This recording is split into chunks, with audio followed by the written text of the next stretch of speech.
Today, we're jumping into a classic short story by Robert Arthur called The Midnight Visitor. Now, this one's about a secret agent who is, well, he's nothing like the spies you see in the movies. When he gets cornered by an armed rival, he has to rely on his single greatest weapon, his mind. So let's break down how a sharp wit can be deadlier than any weapon. You know, when you think secret agent, what comes to mind? Mysterious figures in trench coats, right? The sound of gunfire. Danger lurking around every corner. But this story, right from the get-go, just tosses that whole idea out the window. What we get instead is a sloppy fat man, a dingy hotel corridor, and boring old telephone calls. This huge gap between what we expect and what we get, that's what sets the whole stage for the story. Okay, so let's meet the key players. First up is Ozible, our secret agent who completely shatters the stereotype. And tagging along with him is Fowler, a young writer who's, a bit of a romantic. Fowler showed up hoping for some real-life inspiration. He wanted to see danger, espionage, the whole 9 yards. But so far, he's just incredibly bored. I mean, just look at the description we get of this guy.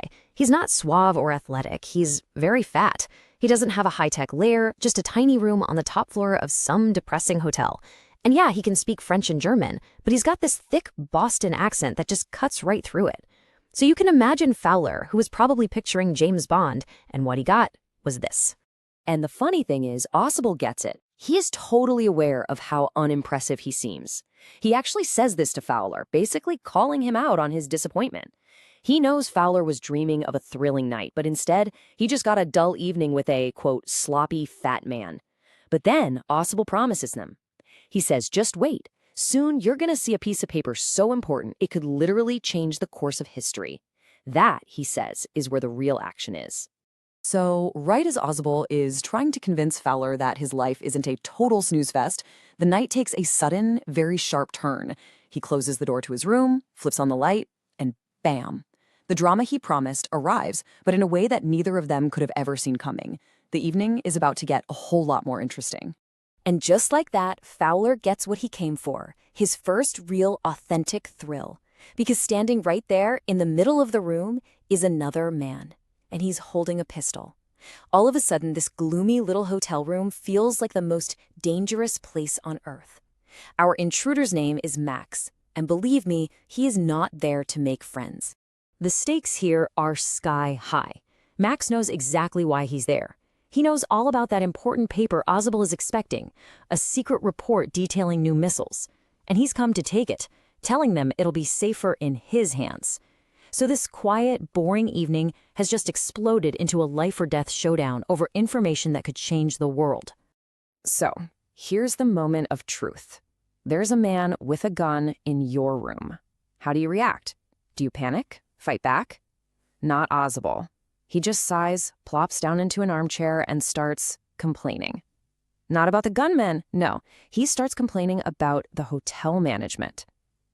And this, right here, is where we see his genius spark to life. He's not using his fists, he's using a story. This is it, the first line in his masterpiece of a lie. Instead of reacting to the gun, Ozible just sounds annoyed, grumbling about how this is the second time someone has used the balcony to break in. He says it was such conviction that Max, who actually used a key, is thrown off. A balcony? What balcony? And Ozible doesn't just mention a balcony, he paints a whole picture. Oh, it's not my balcony, he says. It belongs to the next apartment.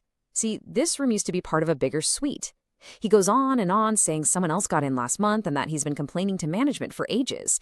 Every little detail he adds makes this completely non-existent balcony feel totally real, creating a very real escape route in Max's mind. So there they are in his 10th standoff, with Max holding them at gunpoint. And then, suddenly, there's a loud, sharp knock at the door. Fowler nearly jumps out of his skin. Max is clearly rattled. This new, unknown sound just shatters the tension. But Ozible, once again, he doesn't panic. He smiles.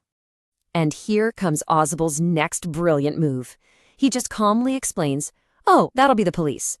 He says he told them to check in on him, just for a little extra protection for such an important paper. See what he's doing? He's not just reacting to the knock. He's taking control of it. He's weaving it right into his plan, cornering Max, not just in the room, but inside his own head. You can just imagine the look on Max's face. He is furious, and he's trapped. He knows the police are right outside that door. His eyes dart around, and what does he see? The window. His only way out. And he is absolutely convinced that just outside that window is the balcony Ausable has been complaining about. He's being forced to make a split-second life-or-death decision based entirely on a lie. Max is completely, totally sold. He starts backing toward the window, swinging a leg over the sill, and yelling his demand. He'll wait on the balcony. He is so sure it exists that he's literally betting his life on it. He tells Ausable to get rid of the police, fully believing he's got a safe hiding spot just waiting for him. The trap has been sprung. As the knocking gets louder and more insistent, Max slips over the windowsill and disappears. And then there's a single terrifying scream from below. The doorknob turns. And now the story's final, brilliant twist starts to unfold. It's time to find out just how deep this deception really went. So who was it at the door? Was it the police, armed and ready? Nope. It's just a waiter. A waiter named Henry, carrying a tray with the drinks that Ausable had ordered earlier. The massive, heart-pounding tension that had been building for minutes just pops. It vanishes in this wonderfully anticlimactic and honestly pretty funny moment. Fowler is just staring, pale-faced and stammering. He is just as confused as we are right now. He bought the whole story, hook, line, and sinker. So he asks the one question that is on everybody's mind. What about the police? Where was the backup that Ausable said he called? And here's the first big reveal. Ausable just calmly says, there were no police. It was just Henry, the waiter. He was expecting him the whole time. He used the completely normal, predictable arrival of room service and turned it into the threat of an impending police raid. It's absolutely masterful. Fowler is still trying to wrap his head around it all, and he asks the last logical question. What about Max? He's still out there on the balcony, right? He's going to come back when he realizes there are no police? This question sets up the story's incredible final punchline. And there it is. With that one simple sentence, Ausable reveals the full extent of his genius. He defeated an armed man, not with a bigger gun, but with a better story. He created a balcony out of thin air, a complete fiction, but one so believable that another man just leaped to his death from a 6-story window to reach it. So it makes you wonder, doesn't it? Where does real power lie? In the weapon or in the mind that controls the person holding it?